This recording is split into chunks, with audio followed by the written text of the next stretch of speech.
The room was loud with laughter, footsteps, and the sound of excited voices. Every few seconds, a child's name echoed through the adoption hall as couples walked in with hopeful smiles and nervous hearts. The walls were painted with cheerful colors, decorated with drawings of suns, rainbows, and stick-figure families holding hands. But for one small girl sitting quietly in the corner, those bright colors only made the loneliness feel deeper. Her name was Lily. She clutched a small stuffed rabbit tightly against her chest, the fur worn thin from years of being hugged during long nights when sleep refused to come. One by one, children were chosen. Parents bent down, smiling warmly, asking questions, offering hugs. Some kids ran into their arms instantly. Others cried with happiness as they realized someone had finally come for them. Lily watched each moment silently, her big eyes following every family that walked through the door. Every time the door opened, hope flickered inside her chest. Maybe this time. Maybe the next family. But each time, the same thing happened. The parents glanced at her briefly, then looked away. Some whispered to the staff. Others walked toward younger children, babies, or kids who laughed louder and smiled brighter. Lily tried to smile too. She practiced the smile in the reflection of the window earlier that morning, hoping it looked welcoming enough. But after hours passed, her smile slowly faded. Finally, as the room began to quiet down and most families had already left with their new children, Lily's tiny voice trembled as she whispered to the caretaker beside her, "Nobody picked me." The words were soft, but the pain behind them felt heavy enough to silence the entire room. The caretaker gently squeezed her shoulder, trying to comfort her, but even she struggled to hide the sadness in her eyes. It was a scene she had witnessed too many times. Some children simply waited longer. But Lily had already been waiting for years. Outside the building, black cars rolled slowly to a stop along the curb. Their engines hummed quietly, sleek and intimidating under the afternoon sun. People on the street stepped aside instinctively, whispering as the doors opened. A tall man stepped out of the first car. His dark suit was perfectly tailored, his expression cold and unreadable. His presence alone seemed to change the air around him.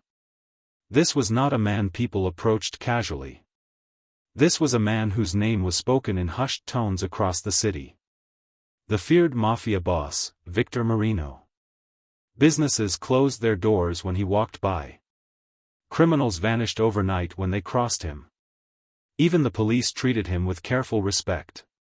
Yet today, Victor Marino wasn't here for business, revenge, or power.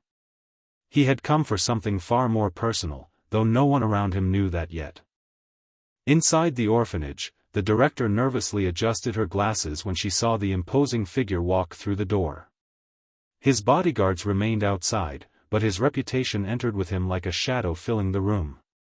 Conversations stopped. Caretakers exchanged worried glances. Victor's eyes slowly scanned the room. Children stared at him with curiosity, some with fear. He looked completely out of place among the bright drawings and tiny chairs. Yet he walked deeper inside, his heavy footsteps echoing against the floor. "Can I help you?" the director asked cautiously. Victor didn't answer immediately. Instead, his gaze stopped on the small girl sitting in the corner clutching the stuffed rabbit. Lily. Her shoulders were slumped, her eyes glossy from holding back tears. Something about the way she sat there alone caught his attention in a way he couldn't explain. Slowly, Victor approached her. The room held its breath. Lily noticed the large shadow fall across the floor before she looked up. When she saw the tall stranger standing in front of her, she instinctively shrank back slightly. He looked serious, powerful, almost frightening. For a moment, neither of them spoke. Then Victor did something no one in that room expected. The feared Mafia boss slowly bent down so he was at the same eye level as the trembling little girl. His voice, when he spoke, was deep but surprisingly gentle. "Why are you sitting here alone?" Lily looked down at her rabbit, twisting its ear nervously. Her voice was barely louder than a whisper. Because, nobody picked me. The words hit Victor harder than any bullet ever had. For a man who had built an empire on intimidation and control, this simple sentence carried a weight he wasn't prepared for. He glanced around the room, noticing the empty chairs, the quiet halls, and the children who had already gone home with families. But Lily remained. Alone. Victor studied her face more carefully now. There was fear there, yes, but also something else. Courage. The quiet, kind children develop when life forces them to grow up too quickly. "What's your name?" he asked. "Lily," she replied softly. Victor nodded slowly. For reasons even he couldn't fully explain, memories from long ago stirred in his mind. Memories of a little sister he once had, before the violence, before the power, before the world turned him into the man people feared today. She had the same hopeful eyes.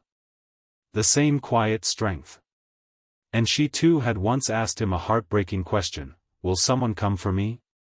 Victor straightened slightly, lost in thought. The orphanage director nervously approached.